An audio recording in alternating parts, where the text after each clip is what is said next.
उत्तिष्ठत जाग्रत प्राप्य वरान् निबोधत क्षुरस्य धारा निशिता दुरत्यया दुर्गम पतस्तत्कवयो वदन्ति. In this mantra from Kathopanishad, there's a clarion call given to all of us, no matter where we are, how evolved or backward we are, how educated or illiterate we are. Doesn't matter. This call is for all.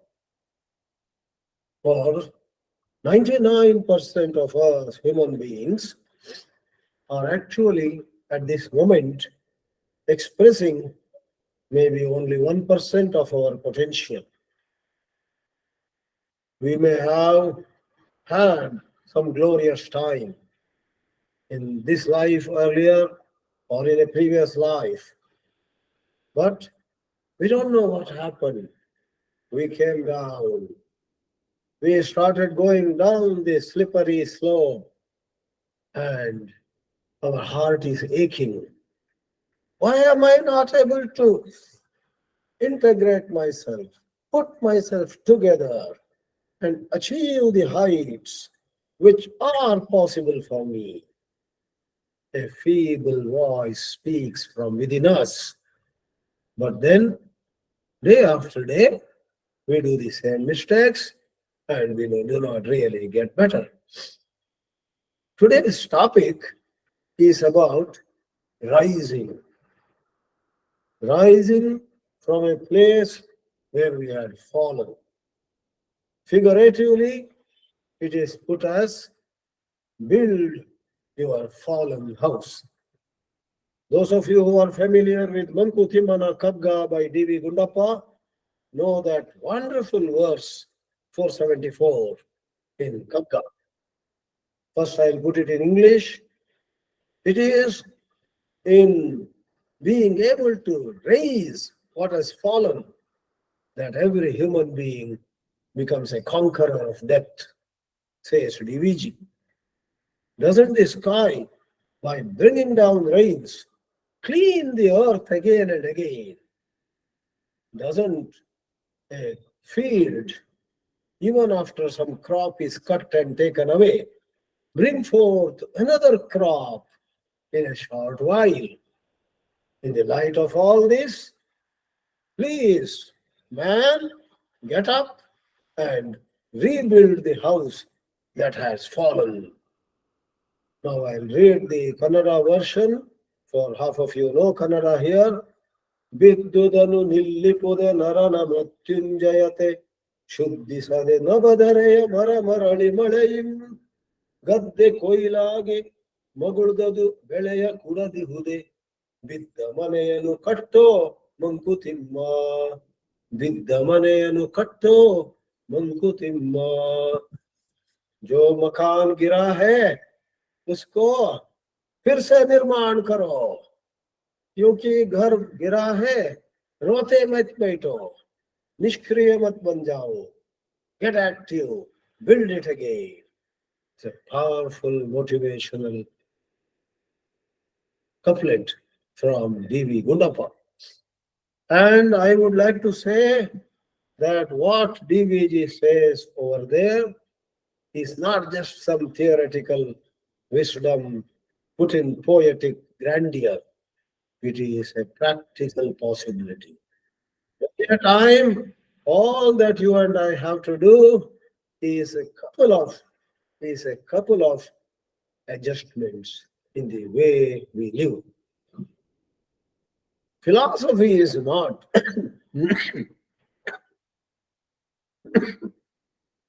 all that complicated as you imagine. Let me tell you, before even I get into some mantras of Kathopanishad, let me tell you, there is a formula: duty before pleasure.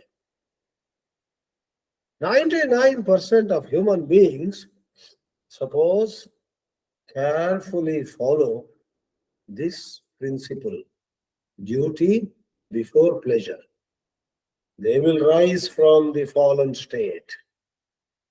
It is because we settle for pleasure first and then we think of doing our duty. We go down and down. Arjuna was down maybe for 24 hours. And Sri Krishna's teachings make him stand up again. In fact, in the 11th chapter, like many other places also, Sri Krishna uses the expression Tasmatva Muttishta Yasho Labhasva. Arjuna, therefore, get up, Uttishta, Yasho Labhasva, and make success your own. Own up your success. Tasmatva Muttishta Yasho Labhasva Jitva Shatrun Bhumshva Rajyam Samruddham Vaite Nihata Purvameva Nimittamatram Bhavasavya Sachin. The 33rd verse of the second chapter, not second, 11th chapter, Vishwarupa Darshana is wonderful. Therefore, before I plunge into some mantras of Kathopanishad, let me admit, you don't have to go to Upanishads or Bhagavata Mahapurana or Brahma Sutras. Bhagavad Gita alone, studied with certain involvement, is enough to help you and me rebuild our fallen house. So Arjuna was down for 24 hours. Some of us may be down for 24 days or 24 weeks, or many people think that this country called India has been down for 1,000 years, which is now showing signs of resurgence. India on the rise seems to be happening now. All that is in the context of this evening's topic. So, no doubt, Gita alone is enough. But why am I quoting from Kathopanishad, going to quote?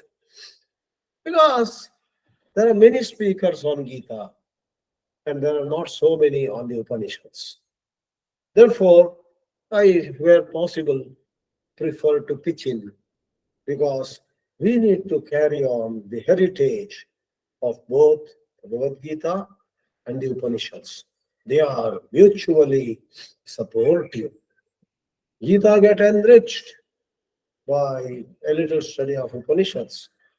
Upanishads also make more sense when we see how Sri Krishna put it in the Gita. So with this, let me tell you what we are talking about this evening is not just about a person. Sometimes it brings tears to our eyes when we see that certain families which at one time were great, the father's generation, the grandfather's generation, the great-grandfather's generation were so famous, so respected, so honored, so much a household name, and so on. But the present generation, alas, shame upon them. They have spent away all their fortune. They have not acquired the adequate education or learning.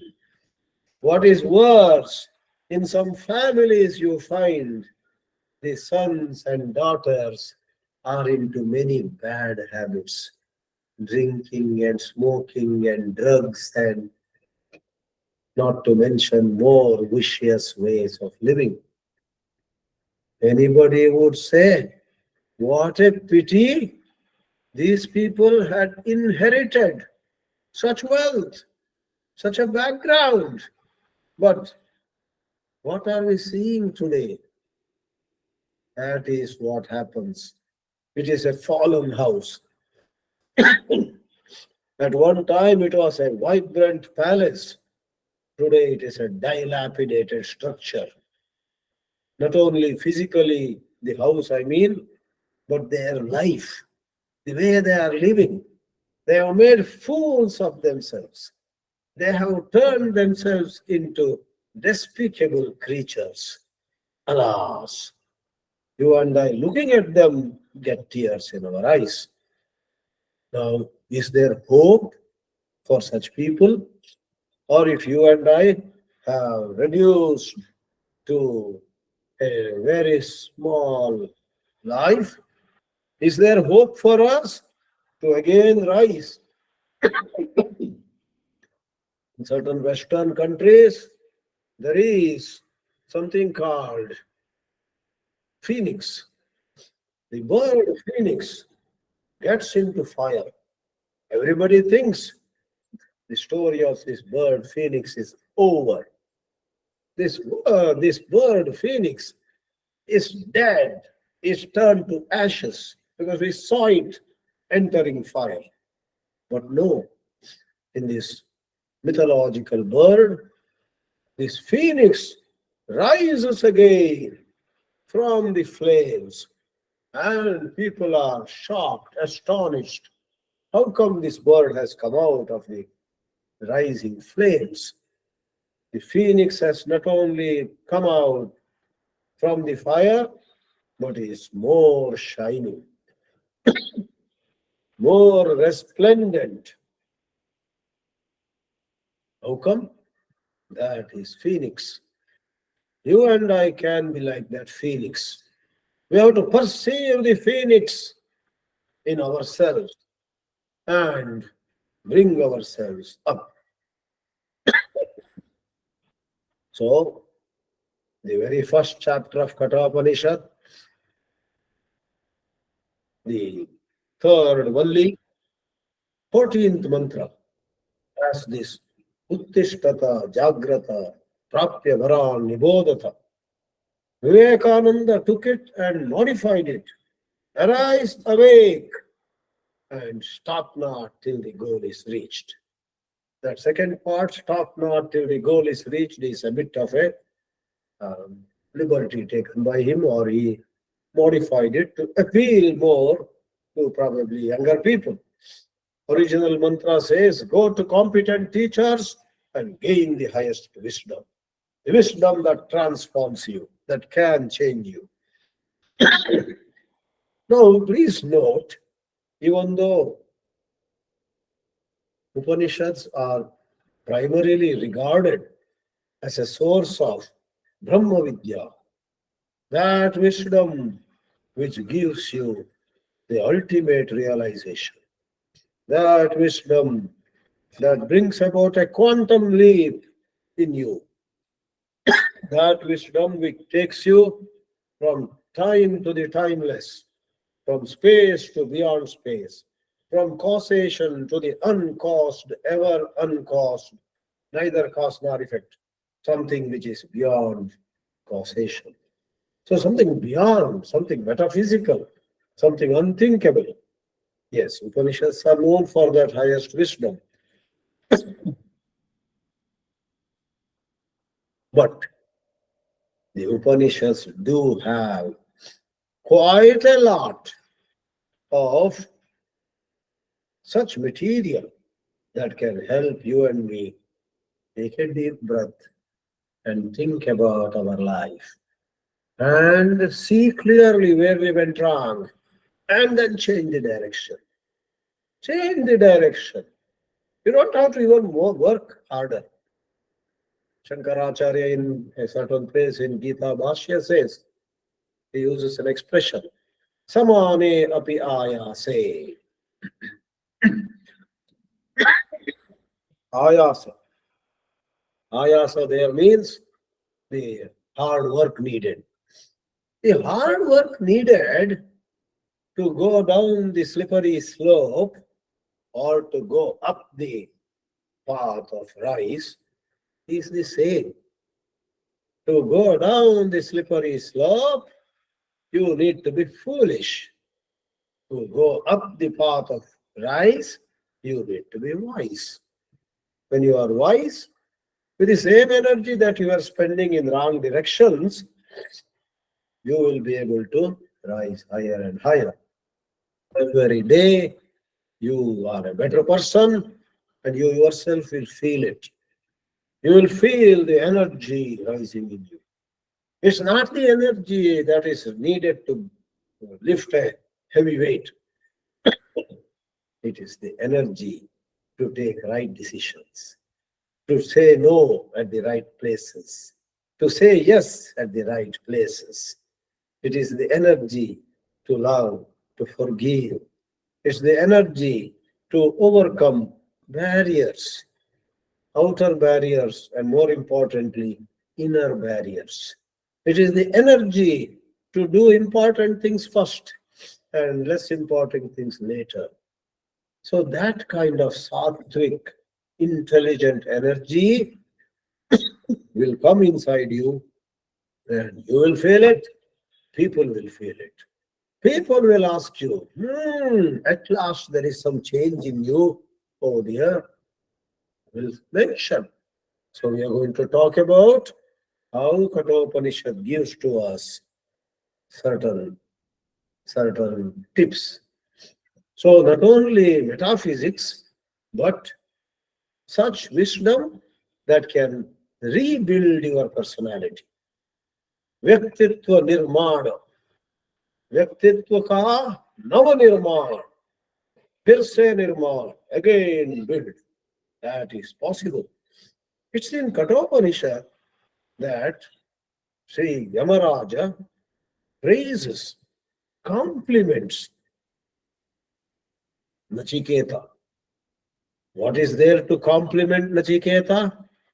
This 14-year-old boy was offered such wonderful temptations, wonderful vehicles. You have not been able to buy a Maruti, then somebody calls you, please visit our institution, give us a couple of lectures, and we will present you with a Tesla or a BMW. You will be aghast. What? I've been dreaming of a car of my own, whereas even a Maruti or a Fiat was difficult. Now I'm going to get a Mercedes. Yamadharma Raja gives to, that is, offers to Nachiketa dance and music, all kinds of pleasures and positions of the world. In a certain mantra, namely, first chapter, first only 26th, the young boy says, "Oh Lord Yama, very kind of you to offer all this to me, but these are Shvobhava. Shvaha means tomorrow, Abhava means they won't be with me tomorrow. They are perishable. Things either leave us, or even if they are with us, they don't mean much to us. Things of the world are like that. Shobhava. Yadantaka et. Oh Lord Yama. And the punchline which Swami Chinmayananda used to like and stress in his lectures, in the 26th mantra, goes, Tavaiva Vaha Stava Nritya Gite. Lord Yama, Vahaha. Vahaha means Vahanani. All those BMW and Mercedes and Tesla and all those, Tavaiva, keep them with yourself. Nritya Gite, keep that dance, keep that music, keep those servants, keep those palaces, keep those drinks, keep that food, all of that with yourself. I don't want any of these. Lord Yama was flabbergasted. How can such a young boy, hardly 14 years, have so much of viveka? By that example, you and I would know. You and I learn right away. If we study the Upanishad with involvement, we don't use this for quoting somewhere. We won't use it. This will be nice for an article I am writing next week for a magazine. That is not important. You and I When we study the Upanishads with involvement, see that, yeah, I must every day have the ability to put pleasure later. If not throw it out into the dustbin, put it later. If not deny pleasure to myself, let me delay it. Let me do it. Let me enjoy pleasures after duty. Duty before pleasure. Nachiketa sets a great example. Then you have in the Kathopanishad certain tips. Sri Yamaraja says to us, if you want to rebuild your life, you may be in your 70s, you may be in your 30s, doesn't matter. Because we are not talking about running a 100 meters race. Just a moment.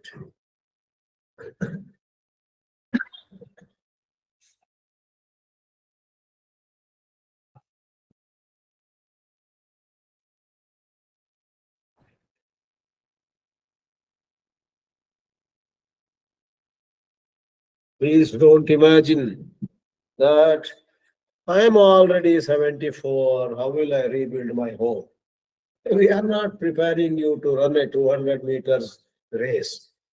We are talking about you are regaining a certain cheerfulness, certain confidence, certain ability to meet your critics, certain ability to gently say to whoever, sorry, I don't need that.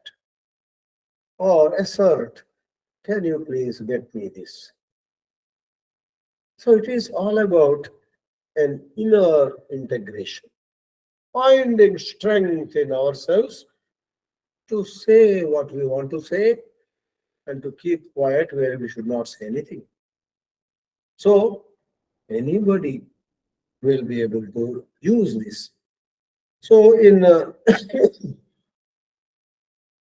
first chapter, second only, very first mantra has something very interesting.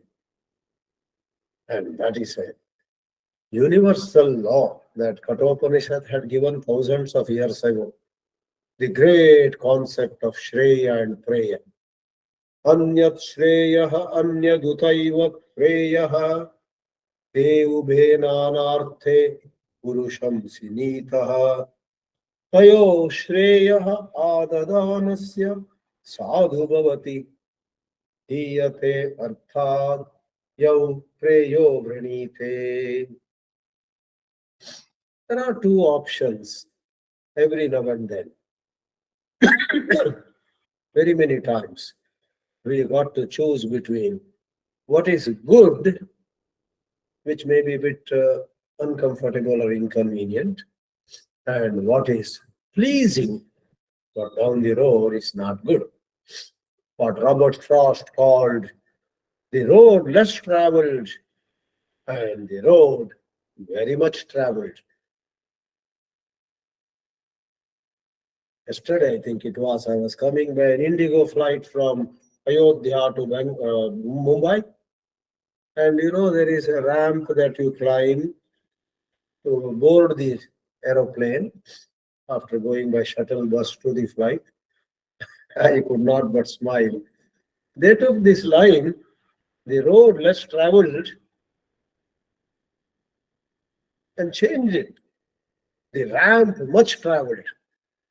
I guess, if I remember right, the ramp with your carry-on bag, you go a few steps, maybe some 25 steps, then get into the plane.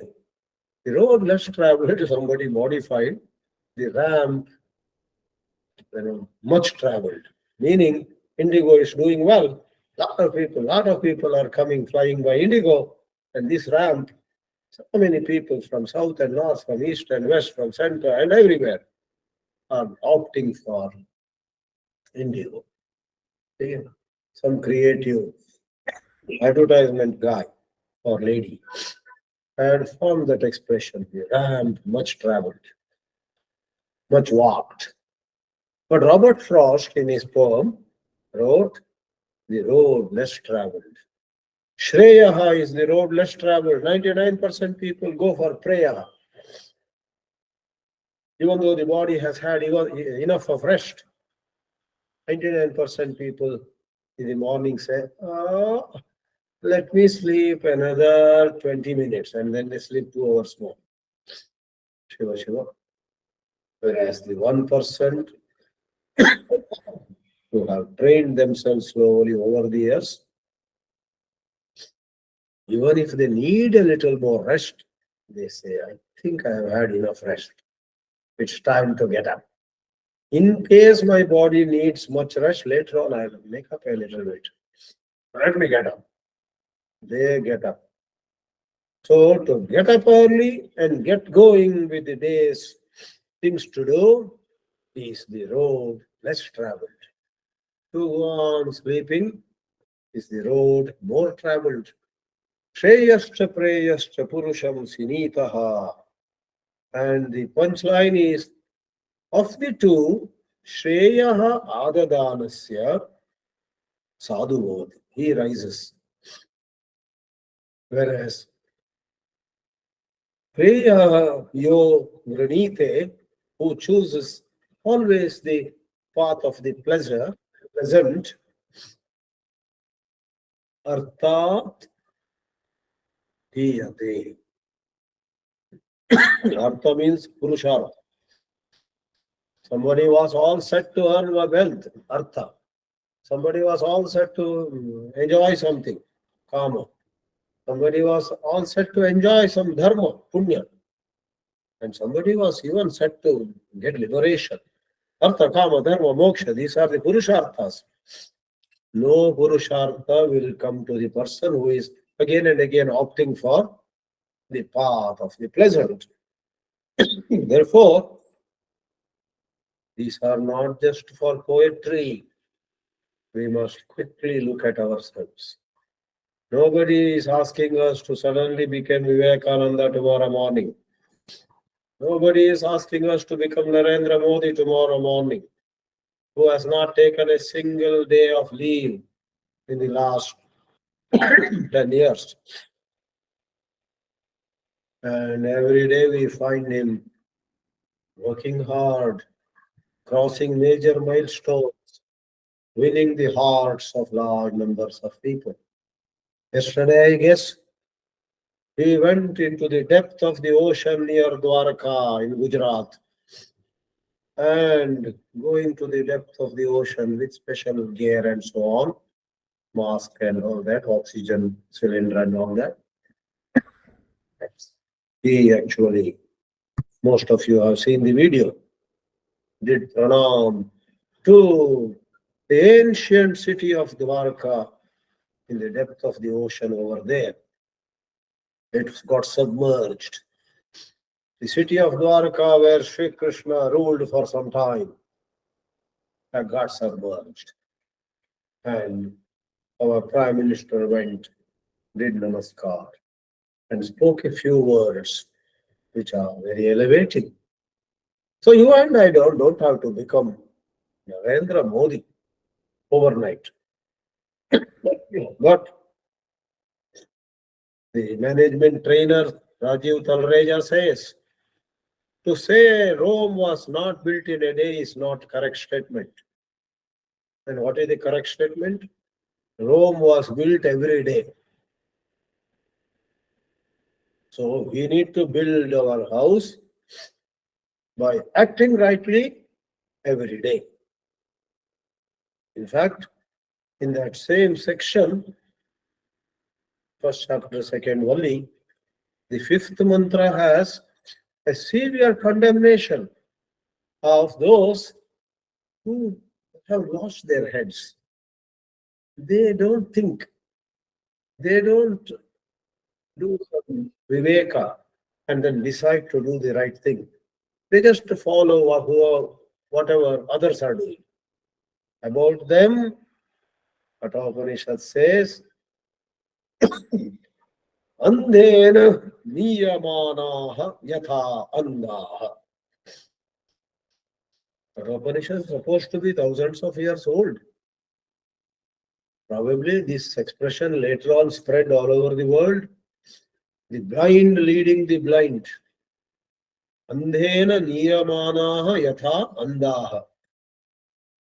Those who again and again settle for small-term gains, shutting their eyes to what is truly good for them in life, what is good for them holistically in life, they are indeed foolish.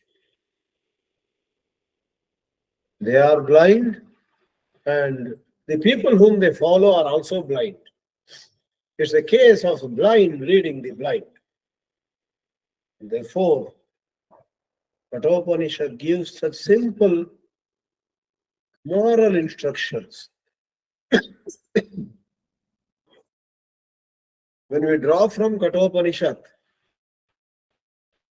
on the plane of personality development, reintegration of our broken personality, putting together again the fragmented person that you and I have become. When we do this, it will be incomplete if we don't quote the mantras that talk about the wonderful illustration. Life is like a journey by a chariot. In some 7 mantras, and we of course will take some selected lines. In 7 mantras, the Kathopanishad gives us a good imagery. In this metaphor, it is said, please know yourself to be riding a chariot. You are not the driver, you are sitting. You are riding the chariot, sitting on the chair, on this bench or the sofa. You have a driver. Then you have the horses. Then you have the reins. Then there are roads to be traveled.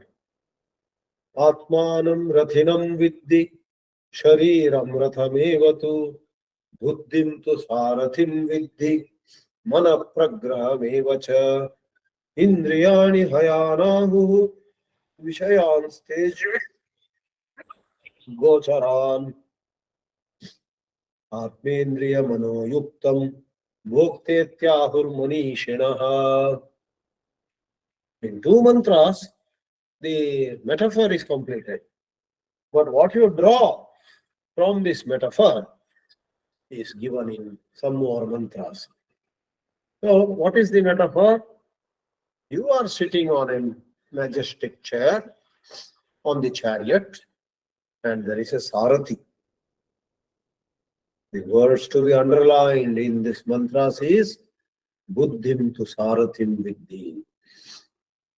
Your intellect is the charioteer, he is the driver. If the driver goes crazy, even if you yell and scream and lament, cry, he will drive the chariot in some mad manner that before you could even do anything, you may meet with an accident. He may hit against a tree or fall into a ditch by the side. Alas. Whereas if the driver is very sensible, who controls the horses properly, who looks at the roads, whether they are good or bad, who sees other signs of danger and avoids falling into some danger, if necessary, takes a diversion. When you have a good driver, you will be better off. These indriyas are compared with the horses. Indriyani hayan ahu.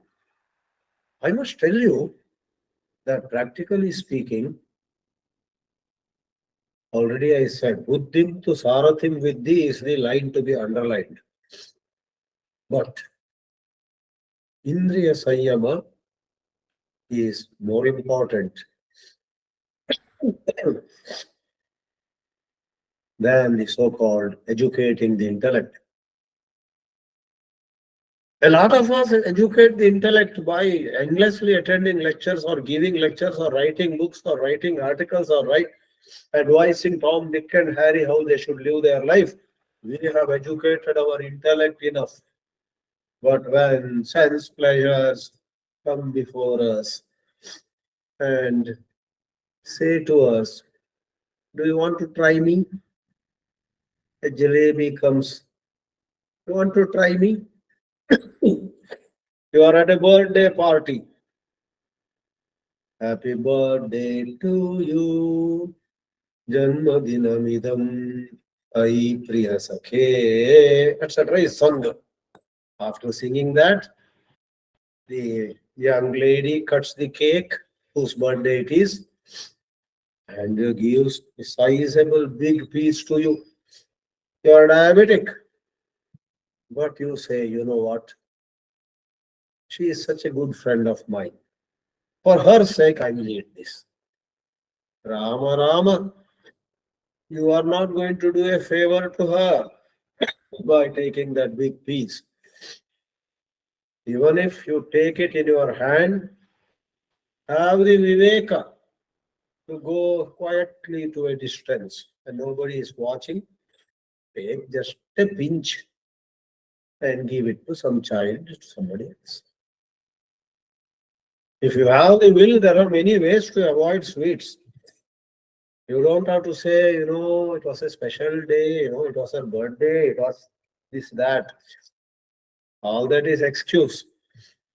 People lack Indriya Sanyama. More I see life, I am convinced that what Sri Krishna says in the Gita is of paramount importance. Tasmatvam indriyani adau niyamya bharatarshava papmanam prajahihi enam jnana vijnana nashanam.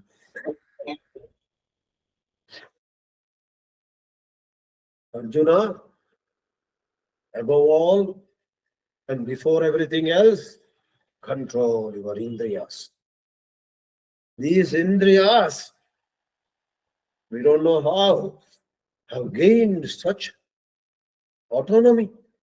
They don't listen to the mind, they don't listen to the intellect, they don't listen to any holy book, they don't listen to any grandfather or grandmother or father, mother, they don't listen to any spouse, they don't listen to your own conscience. They seem to have gained a certain unquestionable authority, which is not how it should be. Indriyani niyamya. So, we are not talking high philosophy in this session. We are talking about such terrible blunders you and I commit on a day-to-day basis. You know that it's not just diabetes, but when we indulge in pleasures of many kinds, there is a body-mind relationship. Any food taken in excess, any food which is not really good for health, taken merely for pleasure, doesn't just ruin our organs, physical organs. It takes away our prajna, our intelligence, our understanding, our viveka. Sri Krishna says in the Gita, Indriyanam vicharatam yanmanaha anuvidhiyate tadasya harati prajnam vayuhu navam diva ambasi. Just as unfavorable wind takes away a boat in a wrong direction, maybe causing an accident also. When you and I have our emotional mind simply following the senses, that kind of behavior takes away our intelligence, our ability to distinguish good and bad, takes it away. Whereas Indriyanam vicharatam, if we may create a pratibimba shloka. This is a little mischief I did other day. It's not mischief, what you call little indulgence in the Gita shloka. Indriyanam vicharatam yan manaha no vidhiyate. Mind doesn't follow those senses. Rather says senses hold back. Tadasya vardhate prajna. Then our viveka, our vairagya, our intelligence, vardhate. Taileneva Deepika. A different shloka. This is not from Gita. Indriyana vicharatam yanmanaha na vidhiyate tadasya vardhate prajna tailena iva deepika. Just as the flame in a lamp. Deepika means a flame. Vardhate, grows, burns brightly, more brightly. Like that, our viveka becomes brighter and brighter. We will be able to read between the lines, as the idiom goes, in complex situations. When to hold on, when to let go, when to insist. Sometimes we must insist.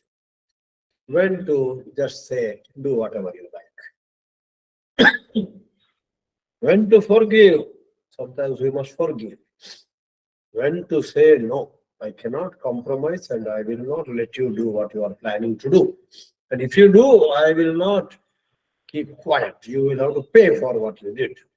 There are times when we have to be stern in life. But when we don't have viveka, we forgive where that person has to be controlled actually. And where we bring the roof down, where somebody has to be let go. Where we have to show some daya, we take a whip in hand. And some other place where we have to take a stick in hand, or the other way around, right? Where we have to show daya, we took the whip. Where we have to be very hard, we become so compassionate. So misplaced compassion, misplaced harsh treatment, they are all signs of gata prajna, not sthita prajna. Decide. You want to be sthita prajna or you want to be gata prajna. Kathopanishad says, let me complete this illustration. It says in the 7 mantras, whoever doesn't have viveka, or using the word vijnana, the mantra goes, so, yastu avijnanavan bhavati, who doesn't have viveka, samsaram adhigacchati, gets more and more caught in worldly scenarios. Always caught in some sorry state of affairs. Whereas, yastu vijnanavan bhavati, one who develops viveka, the horses are well run, and the charioteer is very intelligent, balanced, takes the right decision at the right time. Then you, the yajamana of the chariot, what will happen to you? There's a beautiful expression. Saha advanaha paramapnoti tadvishno paramam padam. If you develop viveka, you will go to paramam padam, the supreme state. What is that? Vishnoho tadvishno paramam padam. Advanah param. You will complete your journey. Adva means path. You will traverse the whole path without any hassle and you will reach supreme state. That's meaning on both the level of dharma on the plane of moksha. So, in this way, The Kathopanishad has many other mantras also, many other lines sprinkled between other mantras which talk about self-knowledge, knowing oneself, knowing one's true nature, knowing that which is unthinkable, which is smaller than the smallest, bigger than the biggest. That's a mantra from Kathopanishad. Anoraniyam samanusmaret, anoraniyam sam mahato mahiyam, atmasya janto nihito guhayam. Such mantras talk about the transcendental state. In this session, we are not touching those mantras. This session is about building the fallen house.